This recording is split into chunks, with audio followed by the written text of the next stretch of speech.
You got a game to play tonight, and you got a season to prepare for. They're not going to cancel the season. No, they're not. And that's why we're here, to play a basketball game, and we'll talk about game planning and all of that, and go out and play the game. The opportunities for a Nico Melli, a Brandon Ingram, Jaleel, just to get some more minutes where they maybe might not have had in the preseason. Yeah, I think that's important, that we'll spread minutes out around guys that have not been able to play, extended minutes. I think that's important right there. And then obviously we get to, continue to take a look at some of our young guys like Nikhil, and, Jaleel is playing, well, so he'll get some more minutes. So we'll see how it all works out. Is there any further update from Zion? If you got any more news? Don't have anything else really. I know no more than you do. So, like I said, I'm here to talk about the game. You can take that up with Dave Griffin. Anything that you'd have to ask about that, but I'm here to just talk about the game really. Coach, your tenure here in New Orleans, you've had veterans, young veterans.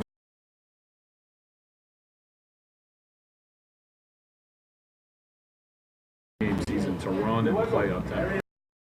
I do think that there's a consistency you have to have of being a dedicated runner, and I think that's the toughest part of it. But I think most of the guys enjoy playing that way, and it's not anything that you have to do to convince them to play that way. It's just a matter of the experience of actually playing that way and seeing how it functions and how it works. But I think we're making a lot of progress, and we'll continue to do that.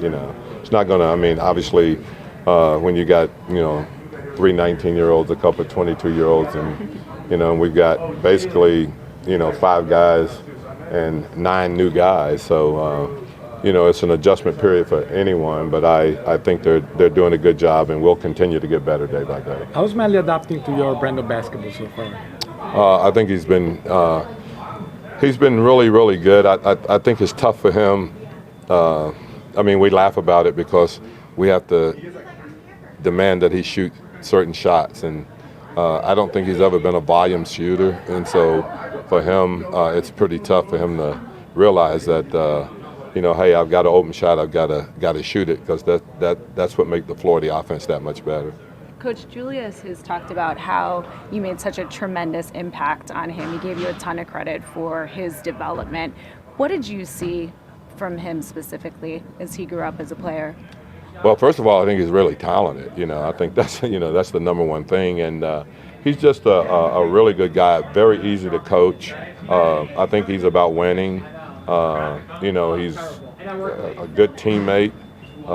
And he plays extremely hard, So I really didn't do anything other than give him an opportunity, and he took advantage of the opportunities. I tell guys all along that really coaches don't determine who plays; the players determine who plays. And I think he did a great job last year for us, and he earned everything that he got. And I can say the same thing about Alfred also. Alfred did a great job for us. Unfortunately, when we were playing at our peak, he had an injury that kept him out, longer than we anticipated. But, he came back and played a stretch of games where he had 5 straight triple-doubles. So both of those guys are good basketball players, but they're extremely good people. And how hard is it to lose such a good locker room guy? Like the impact that we're seeing Julius make here already has been pretty strong.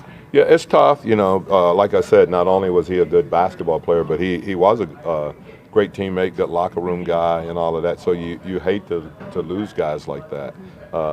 But he's in a good place right here. He's playing for a really, really good guy. Fizz will do a great job with him. And, I think he'll be good for the young players that you have around here. He's an extremely good guy, like I said. What do you think's changed for you after you guys won the draft last week? Did you guys think about bringing Julius back? Was that you guys discussed? Well, yeah, I think I don't know how much trouble I can get in, guys. I'm telling you, I just don't want. I don't have money. I got a kid at USC. It costs a fortune. So he was a very good player, and we enjoyed having him.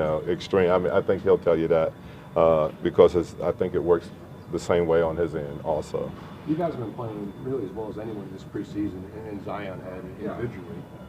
Do you have enough time to kind of keep everything going, knowing you guys play the first game of the season without him? You know, as I said, it's a marathon. It's not a sprint. So our whole goal is to try to be a better basketball team.